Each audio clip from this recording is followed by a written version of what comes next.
네, 안녕하십니까. 3월 10일 월요일 마케팅 트렌드 방송 시작해보도록 하겠습니다. 2주 만에 방송이네요. 지난주에 3.1절 대체휴무로 한 주 쉬었었죠. 네, 새로 오신 분들 반갑습니다. 채팅창 인사 한 번씩 부탁드리고요. 자, 영상 좋아요 한 번씩만 부탁드리겠습니다. 8시 1분 지나고 있고요. 1분 뒤에 바로 준비된 내용 진행해보도록 하겠습니다. 자, 이제 3월 시작입니다. 네, 지난주부터 시작했지만 날씨가 이제 좀 급격하게 4월부터 여름이 온다 이런 얘기도 있더라고요.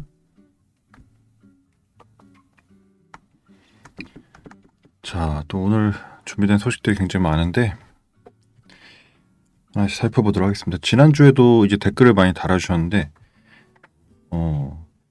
우리 많은 분들이 또 안녕하세요. 팟캐스트 댓글 방법 잘 몰라서 유튜브 댓글로 남깁니다. 항상 감사합니다. 이렇게 달아주신 청취자분 감사드리고요. 안녕하세요. 브랜드 운영하고 있는데 영상 정말 좋네요. 이렇게 남겨주시기도 했네요. 네, 우리 지호님이. 그래서 영상 보시면서 이제 댓글도 하나씩 남겨주면 좋을 것 같습니다. 자, 진행해보도록 할게요. 3월 10일 월요일 아침 마케팅 트렌드 방송 시작하도록 하겠습니다. 지난주 한 주 쉬고 2주 만에 인사드립니다. 오늘 일단 가져온 소식들 굉장히 많지만 지난주에 홈플러스 소식이 가장 크다 보니까 홈플러스 소식 중심으로 다뤄보도록 할 텐데요. 첫 번째 소식은 쇼폼 마케팅 관련된 뉴스를 가져왔습니다. 자, 짧은 영상으로 승부를 본다. 쇼폼 마케팅의 사활건 유통업계라고 해서 최근에 홈쇼핑도 그렇고 여러 이제 유통 플랫폼에서 사실은 달립니다. 쇼폼이. 그래서 쇼폼 활용도가 굉장히 높아지고 있다라는 기사인 것 같습니다. 자, 영국 옥스퍼드 사전은 뇌 썩음 브레인 랏을 지난해 올해의 단어로 선정했다. 쇼츠나 릴스 등 짧은 영상을 무심코 넘겨보는 습관을 경고하는 메시지다. 한국에서도 유튜브 이용자 5명 중 3명은 하루 2시간 이상 유튜브를 시청한다고 알려져 있고요. 특히 이제 쇼폼에 대한 시청 시간이 굉장히 높다고 합니다. 자, 그래서 이제 일상에 깊숙이 자리 잡으면서 또 유통업계에서도 신경을 안 쓸 수가 없는 그런 상황이 됐는데요. 우리가 잘 아는 유튜브, 인스타 이런 거 다 빼고 일반적인 유통업계에서 어떻게 쇼폼이 활용되고 있는지 살펴보면 먼저 이제 국내 11번가 같은 플랫폼은 플레이라고 하는 쇼폼 서비스를 오픈했다고 해요. 누구나 영상을 게재하고 공유할 수 있도록 주로 판매자가 되겠죠. 그렇죠? 입점 셀러들이 자신의 상품을 선보이는 형태다. 그리고 W 컨셉도 쇼폼을 적극 활용하고 있다고 하고요. 그리고 중고 거래 시장에서 이제 번개장터 같은 경우에도 판매자들의 쇼폼을 자동적으로 생성해주는 어떤 기능, 당근도 마찬가지로 스토리 이런 기능 등을 통해서 이제 물건을 판매하고 유통하기 위해서 적극적으로 쇼폼 기능을 활용하고 있다라고 보면 되겠습니다. 자, 홈쇼핑 업계는 알려졌다시피 오랜 기간 동안 작년 재작년이었던가요? 쇼폼을 활용하고 있다라고 하고 있고요. 역으로 이제 쇼폼 플랫폼이 유통업계로 진출하기도 하는데 우리한테 익숙한 이제 틱톡 같은 경우에 우리나라는 없지만 동남아 쪽에서 틱톡 샵이라는 기능이 굉장히 흥하고 있죠. 그래서 라이브 커머스로까지 진출하고 있다. 최근에 유튜브도 마찬가지로 쇼핑 플랫폼은 좀 변하고 있고 그래서 이 쇼폼이라는 것이 단순히 하나의 포맷으로서 짧게 보고 즐기고 끝나는 게 아니라 일종의 이제 유통업계 하나의 툴로서 활용이 되고 있다. 이렇게 보면 될 것 같습니다. 네, 그래서 오늘 첫 기사 쇼폼에 관련된 뉴스로 시작을 한번 해봤습니다. 자, 다음 기사는 이제 로봇 청소기 기사를 좀 갖고 와봤는데요. 최근에 로봇 청소기 보안 이슈가 점점 이제 뉴스에 많이 나오는 것 같습니다.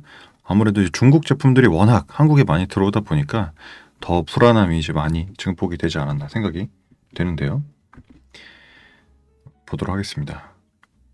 로보락이 이제 개인정보 방침에 조금 문제가 있다라고 이야기를 하는 것 같습니다. 경향신문 기사고요. 다른 중국 기업과 고객 정보를 공유한다라는 어떤 조항이 있었다라고 해요. 근데 이에 대해서 로보락은 데이터 기기에만 저장한다라고 이야기를 했습니다. 혹시 지금 마이크가 좀 볼륨이 높나요? 볼륨이 레벨이 조금 높게 나오네요. 괜찮으신가요? 네. 자, 그래서 로봇 청소기 기사 한번 보도록 할 텐데, 세계적 파장을 일으킨 중국 인공지능 모델 딥시크의 개인정보 유출 우려가 로보락 등 중국산 가전제품까지 옮겨붙고 있다. 일단 국내에서 시장 1위죠. 예, 로보락이 있는데 개인정보 처리 방침에서 이런 조항이 있었다고 합니다. 고객 동의 없이 정보를 다른 중국 기업과 공유할 수 있다는 조항이 있었다고 해요. 그래서 이제 해명을 했는데 사실 이제 영상이랑 오디오 데이터는 서버에 저장되지 않고 제3자에게 전송하지 않습니다라고 이제 이야기를 했는데 이런 조항이 이제 실제로 발견이 되다 보니까 사람들이 좀 불안해한다. 사실 국내에서 로봇 청소기 다 거의 다 중국 브랜드죠. 로보락, 뭐 드리미, 에코백스 뭐 이런 다 중국 브랜드인데 사실은 이런 브랜드들의 의심이 좀 높아지고 있다라는 거고 로보락은 글로벌 보안 인증을 받고 데이터를 기기에만 저장한다고 선을 그었지만 전반적인 이제 시선 자체가 곱지 않다라고 보면 되겠죠. 특히 이제 로봇 청소기도 그렇지만 뭐 최근에 국내 진출한 BYD라든지 한국 이제 중국 전기차도 그렇고 이런 것들이 이제 개인정보 유출의 통로가 될 수 있다라고 볼 수 있다는 겁니다. 자, 딥시크 발로 이제 시작된 중국에 대한 개인정보 우려가 뭐 로봇 청소기나 이제 IP 캠 이런 것들로 번지고 있는 상황이고요. 이제 틱톡 같은 경우에도 과거에 이제 이슈가 됐었고요. 그리고 이제 뭐 화웨이 통신 장비에서 정보를 이제 전달한다 이런 것들이 이제 사실로 밝혀지기도 했었습니다.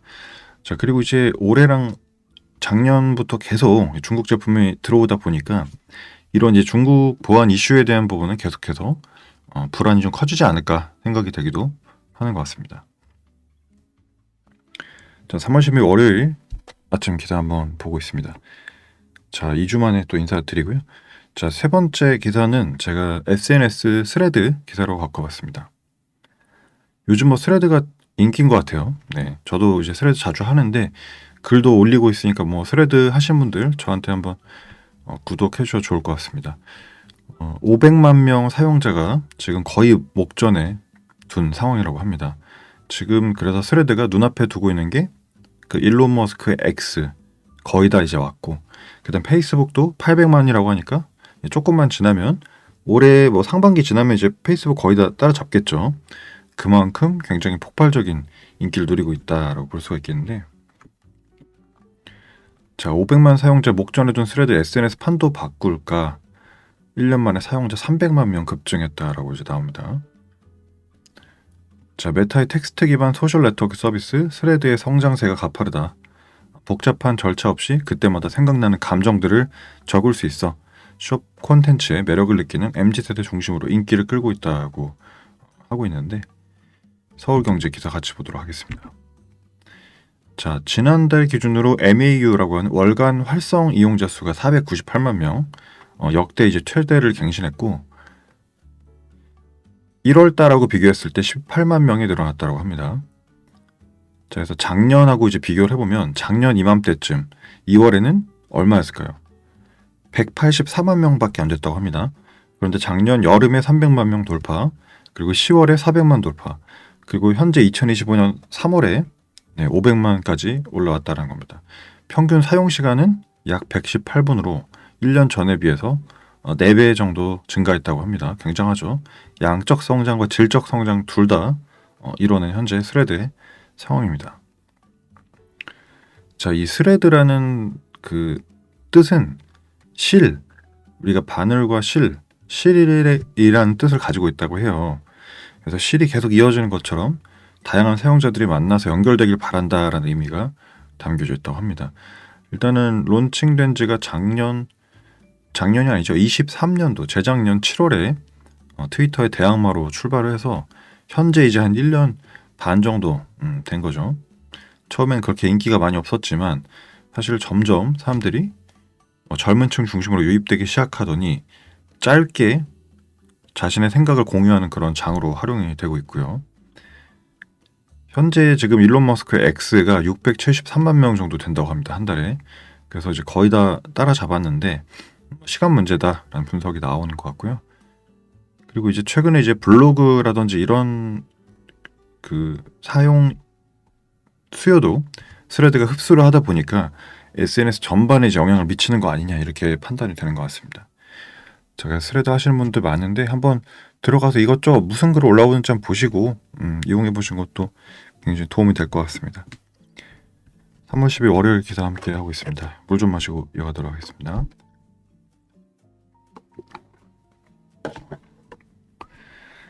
자, 아무래도 지난주에 가장 큰 핵심 소식이 홈플러스 이야기를 안 할 수가 없겠는데요. 홈플러스 회생 소식 다들 이제 들으셨을 거라 생각이 듭니다. 자, 그래서 홈플러스 소식을 조금 특집으로 몇 곡지 정도 준비를 해봤는데요. 같이 한번 보도록 하겠습니다. 자, 지난주에 홈플러스가 법정 관리 신청을 하면서 회생 절차를 밟았습니다. 그리고 첫 발표로 온오프라인 매장 정상 운영한다라고 나왔는데, 자, 홈플러스가 4일 오전, 그러니까 지난주죠. 서울회생법원에 기업 회생 절차를 개시했다고 신청했다고 밝혔다. 자, 회생 절차는 상관없이 마트랑 익스프레스, 온라인 등 모든 채널은 정상적으로 운영한다라고 이제 밝혔는데, 사실 이 기사가 나오자마자 굉장히 혼란이 있었습니다. 왜냐면은 이제 여기에서 이제 근무라기보다 그 입점해서 일하시는 분들이 뭐 1월달 돈을 아직 못 받았다든지 이런 글들이 올라오기도 하고, 실제 홈플러스 측에서 밝힌 운영자금 차입을 포함한 실제 금융 부채는 약 2조 원 정도라고 이제 밝혔는데요. 한마디로 이제 그 부채에 인해서 좀 문제가 이제 있다라고 이제 정부에다가 이제 선언을 한 거죠. 자, 그렇다 보니까 발표가 나오자마자 당일부터 상품권이 이제 중단된다든지, 혹은 이제 이쪽에서 발행한 어음이 있는데 어음이 약간 뭐 이제 이슈가 된다든지 여러 이제 파급적인 사태가 있었습니다. 자, 기업 회생 절차를 신청을 했는데 그 직전까지 법인은 물론 개인 투자자를 대상으로 기업 어음, 이른바 이제 CP라고 이제 하는데 팔았던 걸로 이제 확인됐다라고 하고 있고요. 홈플러스는 지금 이제 주인이 잘 알려진 MBK 파트너스, 뭐 고려아연 사태로도 이제 알려져 있는데, 이 사모펀드에서 이제 가지고 있는 거죠, 홈플러스를. 10년 전에 이제 인수를 했었습니다. 근데 이제 인수를 했을 때 그냥 가져온 게 아니라 빚을 엄청 이제 지면서 이제 그 이자가 굉장히 많이 이제 내면서 그렇게 인수를 해왔다고 합니다. 그래서 무리한 차입 경영을 이제 했다라고 나오고 있는데, 실적을 보게 되면 2021년부터 24년까지 홈플러스 실적이 매년 영업이익이 마이너스 상태인 걸 확인할 수 있고요. 개선이 조금씩 코로나 이후로 되긴 했지만 24년 작년까지도 영업이익 자체가 마이너스 1,500억 정도 된 상황이고, 이제 홈플러스가 이제 폐점되는 경우도 굉장히 많았습니다. 14곳 정도 폐점이 되기도 했었습니다. 자, 이런 상태다 보니까 사실은 기존에 평소에 체력도 그렇게 좋지가 않았다라고 볼 수가 있겠고요. 자, 기업 회생 절차 개시 전까지 이제 이러한 기업 어음을 개인뿐만 아니라 법인한테 판매된 걸로 이제 증권가에서 보고 있다. 그래서 하루에 한 50억에서 70억 정도의 기업 어음을 판매했다라고 하는 거죠. 자, 그럼 왜 이런 사태가 터졌냐라고 이제 홈플러스에 물어보니까, 이거는 뭐 외부 상황 때문에 어쩔 수가 없었습니다 라고 이제 이야기를 했다라는 거죠. 지금 뭐 온라인 채널 쿠팡이 대세고 이커머스 업체의 성장으로 뭐 알리익스프레스나 테무까지도 들어오는 마당에 자기네들도 너무 힘들다라고 이제 이야기했다는 겁니다. 자, 그런데 이제 다른 분들은 뭐라고 하냐면, 코로나 우리 똑같이 겪었죠. 그리고 대형마트도 똑같이 힘들죠. 그런데 왜 너네 홈플러스만 지금 이런 상황이야? 이마트랑 롯데마트 괜찮은데, 이마트랑 롯데마트는 흑자로 지금 가고 있는데 왜 너네만 1,500억씩 적자겠어? 너네가 잘못한 거 아니야? 이제 이렇게 외부에서는 보는 시선이 있다는 거고요. 자, 그러다 보니까 이런 무리한 차입 경영, 처음에 이거를 현금으로 이제 인수를 한 게 아니라 이 인수금 자체를 이제 조달해 와서 그 이자를 엄청 많이 낼 수밖에 없었다라는 게 근본적인 원인으로 지적이 되고 있습니다. 자, 지난주에 이제 이런 소식이 나오자마자 한 이틀 지나서 바로 이제 손절을 했죠. 누가? 대기업들이. 왜냐면 작년에 우리가 학습을 해봤잖아요. 우리는 이런 사태를 한번 본 적 있죠. 네, TMF 사태에서. 그렇다 보니까 이제 뭐 CJ, 농심, 뭐 오뚜기 이런 이제 대기업들이 발을 살짝 뺐었습니다. 우리 이제 납품 안 해라고 이제 하다가 다음 날 이제 약간씩 재개를 하기로 결정을 했었는데요. 자, 그래서 홈플러스에 3천억 정도 이제 있으니까 진정해 이제 이러면서 오뚜기가 이제 처음으로 납품 재개를 선언했고, CJ랑 농심 등 이제 주요 업체는 정상적으로 납품을 하고 있고, LG도 잠깐 홀딩을 했다가 다시 재개를 했었던 모습이에요. 자, 그래서 불안한 거죠. 왜냐면 이제 돈이 이제 안 돈다라고 하니까 중단했던 업체가 오뚜기, 롯데, 삼양, 동서, LG 중단까지 했었습니다, 실제로. 그리고 나서 한 하루 정도 뒤에 다시 풀었는데, 지금 이제 문제는 이제 저런 그 공급사뿐만 아니라 이른바 테넌트라고 하는 임차인, 우리 홈플러스 가면 그 식품 마트 말고 그 식당 코너 가면, 식당층 가면 뭐 베스킨라빈스도 있고 하잖아요. 거기 이제 입점하신 분들이 지금 1월부터 돈 못 받았다고 하신 분들이 있다라는 겁니다. 그래서 테넌트 매장이 한 8,000곳 정도, 납품업체 1,800개 정도가 지금 좀 불안에 떨고 있다라고 이야기를 하고 있는 거고요. 자, 그럼 이런 이제 사태를 보면서 우리가 10년 전으로 다시 되돌아가 보면 10년 전에 이제 무슨 일이 있었냐? 그때 홈플러스가 이제 MBK 파트너스에 이제 인수가 되고, 그리고 쿠팡 같은 경우에는 그때 완전 지지부진할 때 쿠팡이 뭐야? 막 이럴 때 이제 상황이었는데 둘 다 약속을 했어요. MBK는 10년 동안 1조 원을 투자하겠다, 홈플러스에. 그리고 쿠팡은 로켓 배송을 이제 투자해서 시작하겠다. 서로 이제 같은 약속을 한 거죠. 고객을 바라보겠다라고. 근데 실제적으로는 이제 홈플러스는 지금 기업 회생에 이르렀고, 쿠팡은 우리나라 이제 이커머스랑 뭐 전체 유통 채널을 포함해서 1등 이커머스가 됐다라는 겁니다. 자, 그래서 이 10년 동안의 이 경영에 대한 어떤 움직임이 비교가 되는 그런 상황이기도 했는데요. 세계일보 기사 같이 보도록 하겠습니다. 고객 투자의 10년 나비 효과. 홈플러스와 쿠팡이 엇갈린 운명이라고 해서, 우리가 보통 나비 효과는 하나의 어떤 작은 행동이 후대의 어떤 결과를 바꾼다, 이런 뜻을 가지고 있죠. 자, MBK가 7조 원이 넘는 거금을 들인 홈플러스 인수와 쿠팡의 로켓 배송에 10년 후 현실이 두드러진 차이를 보이고 있다. 2015년 9월에 홈플러스가 인수됐는데 향후 2년간 1조 원을 투입하겠다라고 밝혔고, 마찬가지로 15년도 11월에 쿠팡의 이제 김범석 대표도 로켓 배송에 1조 5천억을 투자하겠다라고 이야기했는데, 그 당시만 해도 일단 시각이 약간 삐딱한 그 시선이 홈플러스가 아니라 쿠팡한테 있었다는 겁니다. 쿠팡, 니네가 뭔데 1조 5천억을 투자를 해? 이제 이렇게 생각을 했다는 거죠, 사람들이.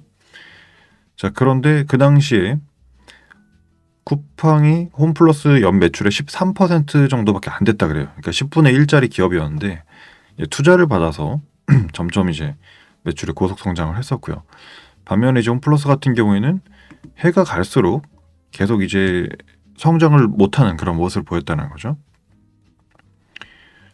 쿠팡 같은 경우에는 이제 2016년에 5천억 적자, 그리고 2018년에 1조 원 적자, 이런 형태로 밑빠진 독에 물붓기라고 이제 비판을 받았지만 계속해서 이제 투자금을 받으면서 밀어붙인 상황 다 알고 계실 거고요. 그리고 이제 로켓 배송이 계속해서 지역이 넓어지면서 이제 뉴욕까지도 상장을 했었죠.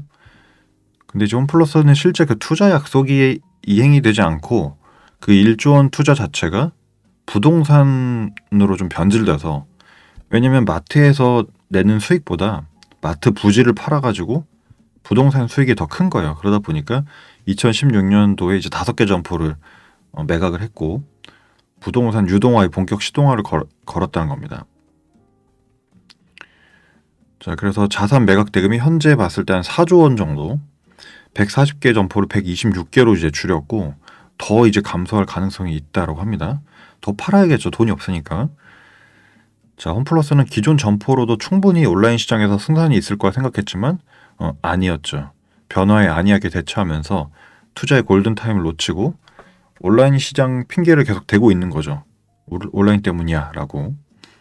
반면에 이제 쿠팡은 6조 원대 적자를 감소하면서 물류망에 투자한 뒤에 이제 흑자 전환을 이뤄냈는데, 사실 뭐 결과론적인 얘기겠습니다만 어쨌든 유통기업의 본질은 수익 추구가 아닌 고객 가치에서 나온다는 근본 철학이 통했다, 이렇게 볼 수 있겠죠.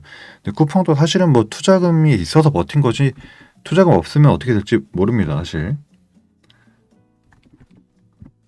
특히 이제 멤버십이라든지 이런 뭐 쿠팡 일지 배달 이런 것들로 또 좋은 반응을 얻고 있는데, 어쨌든 10년이 지난 지금 쿠팡하고 홈플러스의 어떤 소식이 좀 엇갈린다라고 보면 될 것 같습니다. 자, 다음 기사 보도록 하겠습니다.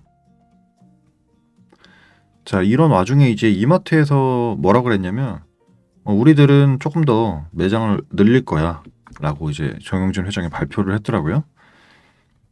대형마트 위기 속 정면 돌파 선언, 이마트 매장 더 늘리겠다. 정영진 회장이 벌써 이제 취임 1년을 앞두고 이야기를 했습니다.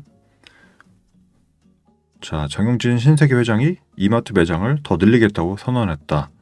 홈플러스가 기업회생 절차에 돌입하는 등 대형마트 위기가 짙어지고 있지만 이때가 오히려 공격적으로 해야 될 때다라고 밝힌 거죠.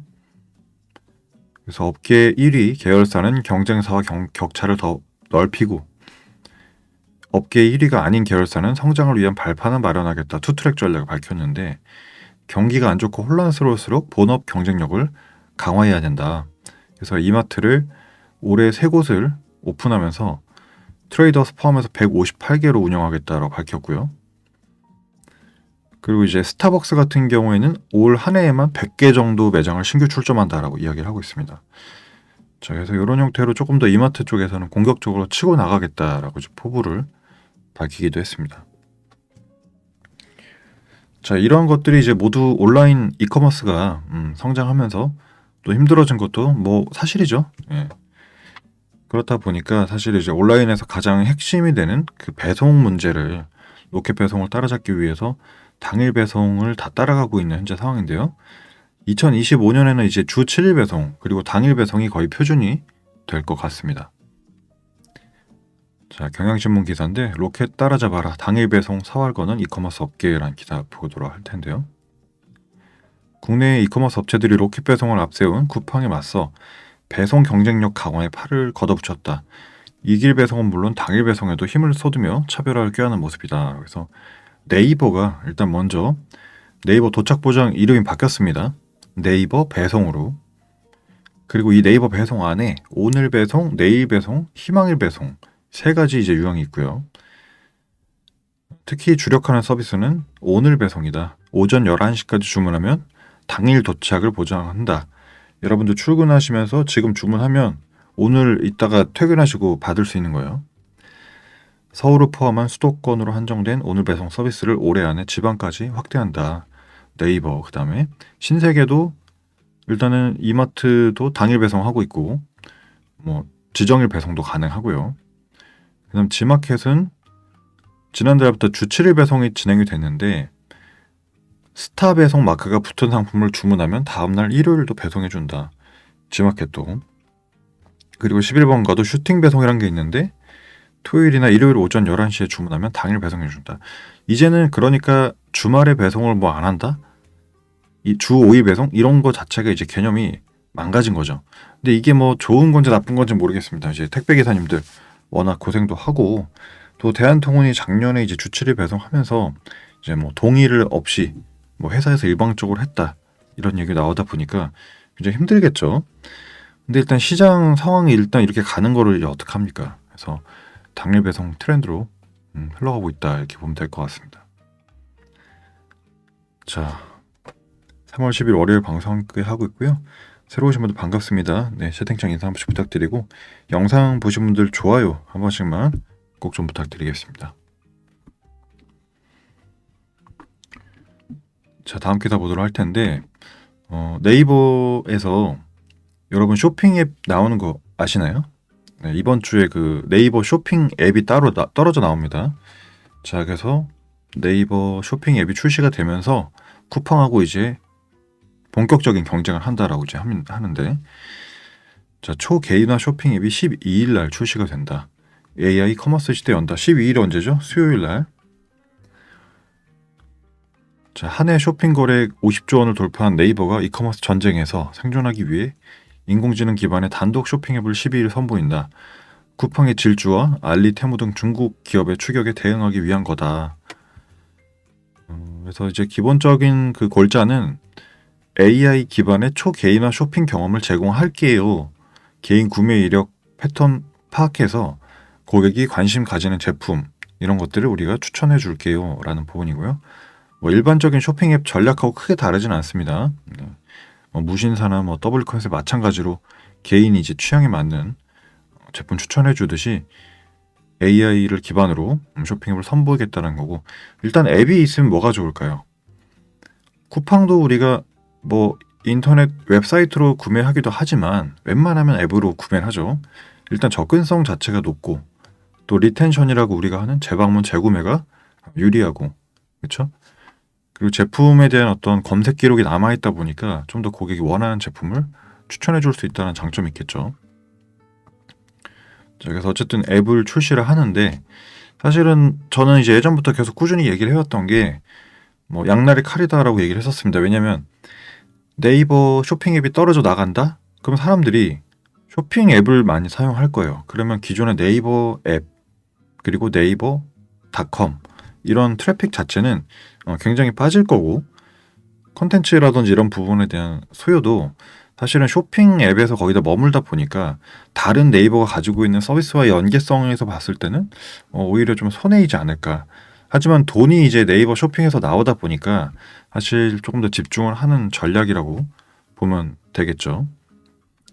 자, 그래서 어쨌든 쇼핑 앱이 나오는데 이런 형태인 것 같습니다. 네이버 스토어 뭐 사용을 해봐야겠지만 이제 수수료 정책이 좀 바뀐다 그래요. 예. 지금 일단은 스마트 스토어가 2.73%, 그다음 브랜드 스토어가 3.64%의 수수료율 적용이 되고, 기존 유입 수수료율보다 약간 올랐습니다 지금. 그리고 이제 좀 희한한 게 외부 메타 광고라든지 다른 광고를 통해서 판매자가 광고를 돌려가지고 랜딩 페이지를 일로 끌어들일 경우에 수수료가 할인되는데, 스마트 스토어는 0.91, 브랜드 스토어는 1.82%로 수수료가 할인이 된다고 합니다. 그러니까 한마디로 많이 돈 써서 데려오라 이 얘기겠죠. 네이버에서 쇼핑 앱이 나오면 쿠팡하고 이제 경쟁이 또 치열해질 걸로 생각이 됩니다. 자, 이처럼 이제 뭐 커머스 시장이 굉장히 격동기를 거치고 있는데, 온라인 이커머스 시장이 이제 본격화되면서 아시겠지만 테무알리 이런 중국 시리즈들이 계속 오고 있잖아요. 그렇다 보니까 토종 이커머스가 요즘 많이 힘들다라고 합니다. 토종 이커머스 뭐가 있죠? 뭐 SSG, G마켓, 11번가 이런 이제 친구들이 있을 텐데, 토종 기업이 맥을 못 추고 있다. 그래서 이제 자본력을 앞세운 중국계의 시커머스가 들어오면서 사실 국내 기업들이 실적이 안 좋다라고 하는데, 일단은 이커머스 MAU 실적을 보면 쿠팡이 압도적인 거의 3,300만 명 정도의 한 달 이용자를 보유하고 있고, 알리가 2위 873만 명, 테무가 784만 명 각각 2, 3위를 차지하고 있고, 토종 이커머스 G마켓, 신세계, 11번가는 4, 5, 6위 각각 600에서 700만 정도의 트래픽을 이제 보유하고 있습니다. 자, 그런데 이제 사실 실적을 보게 되면 국내 이커머스들은 다 적자예요. 일괄적으로. G마켓도 작년에 674억 적자, 신세계 727억, 11번가 754억 적자이다 보니까 쿠팡하고 이제 네이버 쇼핑만 지금 웃고 있는 그런 상황이라는 거죠. 그래서 이제 토종 이커머스 기업들이 지금 거의 다 없어지거나 없어질 예정인데, 이제 11번가도 매각을 지금 추진하고 있고, 뭐 G마켓도 사실은 그래서 알리랑 뭐 합작 법인을 했죠 작년에. 그래서 올해 이제 본격적으로 드라이브를 걸 텐데 점차 이제 회원들이 줄고 있다라는 정도 우리가 알고 넘어가면 될 것 같습니다. 자, 3월 10일 월요일 기사 함께 보고 있습니다. 자, 그래서 중국 브랜드의 기세가 굉장히 무섭습니다. 그래서 샤오미가 지난번에 국내 법인 만든다 이런 소식도 들려진 적이 있는데, 한국 모바일 앱을 출시했어요. 미스토어라고 샤오미에서. 자, 오프라인 매장도 애플 스토어처럼 이제 한국에 만든다라고 기사가 나왔는데, 자, 샤오미 코리아가 최근 미스토어 한국 모바일 앱을 출시했다. 국내 공식 앱 론칭은 이번에 처음으로 구글하고 애플 스토어에서 배포를 시작했다고 하고, 올해 이제 미스토어 오프라인 공식 매장이 생긴다고 합니다. 이커머스에만 의존하지 않고 프로모션을 통해서 판매량 극대화하겠다. 그러니까 온라인 오프라인 이제 원투펀치로 이제 계속 들어오는 중국 브랜드의 상황이 되겠습니다. 자, 그래서 올해도 굉장히 이제 커머스 시장이 어지러울 걸로 생각이 되고요. 뭐 소비자들은 선택지가 많아서 좋겠지만, 네, 전반적 경제 상황은 좀 좋지 않지 않을까. 자, 지난주에 한 주 쉬는 동안 또 이슈가 있었습니다. 다이소에서 소식을 전해드렸죠.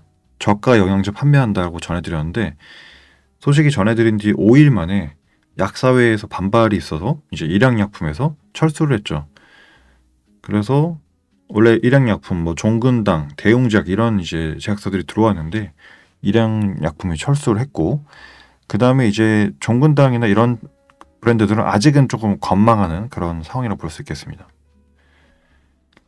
자, 다이소 전용 건강기능식품을 출시했던 일양약품이 철수를 결정했다. 약사업계의 반발에 따른 것이고, 보통 한 3,000원에서 5,000원 정도로 한 여러 제품을 비타민 C랑 뭐 소팔메토 등등을 이제 판매했다고 합니다. 그래서 일단은 공급한 거는 냅두지만 사실은 다시 추가적인 물량은 지금 없을 거다라고 이제 이야기를 한 것 같아요. 왜냐면 이제 약국 입장에서는 자기들도 이거를 돈 주고 사온다 이거예요. 그러니까 자기가 소비자들한테 판매도 하지만 한편으로는 공급을 받는 구매자 입장이기도 하다. 그렇기 때문에 우리는 더 비싼 가격에 사와야 되는데 왜 이런 가격 격차를 만드냐라고 이제 반발했다라는 거죠. 그래서 대웅제약하고 종근당은 예정대로 하지만 일양약품이 철수를 선언했다. 그렇다 보니까 이제 온라인에서 사람들이 말하는 게, 아니 우리가 온라인에서도 아이허브 이런 데서도 사던데 왜 다이소에선 안 되냐, 라는 게 소비자 목소리인 겁니다. 지금 건강기능식품 구매 경로로 보면은 인터넷이 69.8%로 한 70% 정도를 차지하고 있고요. 매년 아시겠지만 건기식 이른바 시장 규모는 성장을 하고 있습니다. 현재 70%가 온라인 유통, 일부 대형마트랑 약국 등에서 판매된다라고 하는데, 사실 소비자들의 어떤 선택지가 하나가 늘었는데 반발이 이제 생겨서 들어간 거죠, 다시. 약국 비율은 현재 4.2%밖에 안 된다고 합니다. 그럼에도 약사들이 반발하는 거는 다이소 건기식이 지금 이 시범 제품뿐만 아니라 약국에서 판매하는 다른 의약품으로까지 확대될 거 아니냐, 이렇게 이제 우려한다는 거죠. 결국에는 이제 밥그릇 싸움이라고 볼 수밖에 없는데, 아까 말씀드렸다시피 약국도 구매자 입장이다 보니까 단순히 밥그릇 지키기라고 보기에는 조금 애매한 그런 상황들이 있기는 합니다. 같은 제품이 3배 비싸면 누가 약국 가서 이제 사려고 하겠어요. 그런데 이런 거를 아무리 막으려고 해도 현재 지금 올리브영이나 편의점도 저가 영양제를 지금 들여오려고 하는 흐름이 있기 때문에 비단 다이소를 막는다고 해서 해결된 문제는 아니다라고 이제 이야기를 할 수 있을 것 같습니다. 지금 이제 앞서 안내해드린 대로 다이소뿐만 아니라 편의점까지 건강기능식품 저가 제품에 이제 뛰어들고 있는데요. 일단은 제일 먼저 발표한 게 CU입니다. CU. CU에서 기존에 이제 비타민하고 홍삼 등을 팔아오긴 했는데 정식 허가를 받은 건기식까지 내놓겠다라고 이제 발표를 했고요. 이미 점주들한테 이제 안내가 끝났고 제약사 협의를 하고 있다라고 이야기를 합니다. 그래서 올리브영하고 다이소와 경쟁 구도를 이루어온 편의점이 어찌 보면 건기식에선 조금 더 치고 나가겠다라는 의사로 보여지고요. 현재 이제 건기식 시장은 국내 한 6조 원 시장 정도로 보여지고 있습니다. 근데 그래프를 보면은 2022년, 23년, 24년 약간 꺾였네요. 예. 그러니까 거의 코로나 이후가 정점이었던 것 같고 정점 찍고 나서 조금씩 내려앉고 있는 상황인 것 같긴 합니다. 현재 이제 구매하는 이제 유통 채널은 인터넷이 60에서 70%, 대형 할인마트가 5%, 그다음에 다단계 5, 약국 4% 포인트로 확인이 되고 있습니다. 자, 유통업계에서 건기식에 주목하는 건 시장 성장세 때문이다. 건강에 맞는 제품을 선택하는 셀프 메디케이션 트렌드가 확산되면서 현재 6조 원 시장대까지 성장을 했는데요. 자, 그래서 이제 온라인에서도 많이 사지만 사실은 이제 이런 유통 채널로도 아마 머지않아 다이소, 편의점, 올리브영 등에 들어갈 거다라고 우리가 이해하면 되겠습니다. 자, 3월 10일 월요일 기사 함께 보고 있습니다. 영상 좋아요 한 번씩만 부탁드리겠고요. 나머지 한 2꼭지 남았는데 보도록 하겠습니다. 자, 최근에 또 주류 업계에서 대세로 이제 등극을 하는 게 또 위스키라고 합니다. 근데 위스키가 한번 올라갔다가 와인하고 같이 다시 내려갔었는데 최근에 이제 다시 떠오른 이유가 초저가 제품 중심으로 뜨고 있다라고 해요. 1만 원대 파는 유통업계 기사를 같이 한번 볼 텐데, 자, 유통업계가 잇따라 1만 원대 초저가 위스키를 선보이고 있다. 주머니 사정이 여의치 않은 2030이 주 타겟으로 소주나 맥주, 와인보다 최근에 하이볼을 많이 먹다 보니까 이런 중저가 위스키로 좀 소비자의 마음을 흔들고 있다라고 하고요. 자, 이마트에서 대표적으로 블랙 앤 화이트라는 제품이 인기를 얻고 있고, 이제 가격을 10,000원 중반대에서 10,000원 미만으로 눌렀다고 하고요. 그다음에 세븐일레븐에서 블랙서클이란 물량도 신동엽 씨랑 개발했는데 일주일 만에 완판됐다고 합니다. 자, 이 따라서 이제 국산 위스키 업체들도 1만 원대 저가 라인을 보강하고 있다라고 하고, 사실은 코로나 이후로 이제 반짝했었는데 너무 비싸다라고 해서 최근 불경기 때문에 다시 쏙 들어갔었습니다. 그런데 아무래도 집에서 이제 아무래도 주류를 즐기는 형태가 계속되다 보니까 그 중에서 이제 위스키 저렴한 제품 중심으로 특히 이제 하이볼 덕분에 좀 성장을 하고 있다라고 합니다. 자, 1만 원대 초저가 위스키의 등장이 이제 소비 인구를 늘리는데 약간 입문자 역할을 하고 있다라고 분석을 하고 있네요. 자, 그래서 주류업계에서 이제 초저가 위스키가 뜨고 있다라는 거 기억을 해두면 좋을 것 같습니다. 자, 다음 기사 보도록 하겠습니다. 마지막 기사인데, 자, 봄이죠 이제. 네, 그래서 에버랜드에서 국내 최초로 구독 서비스, 뭘 구독하냐면 정원 구독 서비스 가든 패스를 출시했다고 합니다. 우리가 뭐 롯데월드나 이런 것도 연간 이용권 이런 거 있죠. 근데 그거랑은 좀 다른 개념인 것 같아요. 정원을 구독한다, 가든 패스라고 하는데 국내 최초 4계절 정원 구독 서비스인 가든 패스를 선보인다. 그래서 연간 280일 동안 원하는 기간 내에 지정된 횟수만큼 정원 체험 프로그램을 이용할 수 있다라고 하고 있고요. 뭐 포시즌스 가든, 뭐 정원길, 뭐 이런 시설들을 하나의 인프라로 연결했다고 합니다. 그래서 사실은 이런 것들이 어린이들을 위한 상품이 아니라 어른들을 위한 상품이라는 점에서 일단 차별점이 좀 있는 것 같고요. 그래서 권종에 따라서 레귤러 플러스로 이제 구성이 되는데 뭐 여러 가지 혜택이 있습니다. 발레 파킹 무료, 그 다음에 미술관 뭐 혜택, 체험 프로그램 무료, 뭐 이런 형태로 약간의 부가 서비스까지 끼워놓은 그런 이제 구독 서비스가 되겠는데, 사실 이제 어린이들도 많이 없고, 그렇죠? 사실 이제 계속해서 매출이 줄 수밖에 없는 그런 구조다 보니까 어떻게 하면 성인들을 다시 데려올 수 있을까에 대한 고민으로 시작된 상품이 아닐까라는 생각이 듭니다. 그래서 우리가 이제 마케팅하면서 어린이들하고 어른들을 같이 공략하는 그런 포인트도 좀 필요한 것 같아요. 예. 그런 부분으로 같이 가족하고 연계해서 올 수 있게끔 만드는 것도 필요할 것 같습니다. 자, 이렇게 해서 오늘 준비된 기사들 한번 살펴봤고요. 오랜만에 방송을 하다 보니까 조금 기사들도 많았습니다. 특히 홈플러스 소식 때문에 여러 가지 또 기사들을 같이 살펴봤던 것 같습니다. 자, 3월에 이제 시작이죠. 네, 날씨도 이제 많이 따뜻해지고 있는데 이번 한 주도 건강하게, 특히 환절기이기 때문에 뭐 감기라든지 이런 건 좀 유의하셨으면 좋겠습니다. 저는 또 좋은 소식 가지고서 다음 주 오전 8시에 다시 인사드리도록 하겠습니다. 인사드리는 걸 깜빡했네요. 중간에 오신 분들, 우리 까치리콩님 1등 감사합니다. 네, 맹명택님 안녕하세요. 스카이66님 반갑습니다. 우리 도연 부장님 감사합니다. 출근 잘하시고, 아직은 하얀띠님 안녕하세요. 빵이요님도 출석 감사합니다. 매진램프 지혜님 좋은 하루 보내시고요. 스토리님도 좋은 아침입니다. 지훈님 감사합니다. 우리 선화님도 출근 잘하시고요. 우리 은지님 반갑습니다. 우리 리즈케이님 오랜만에 인사드립니다. 네, 이렇게 인사드리면서 방송 마무리하도록 하겠습니다.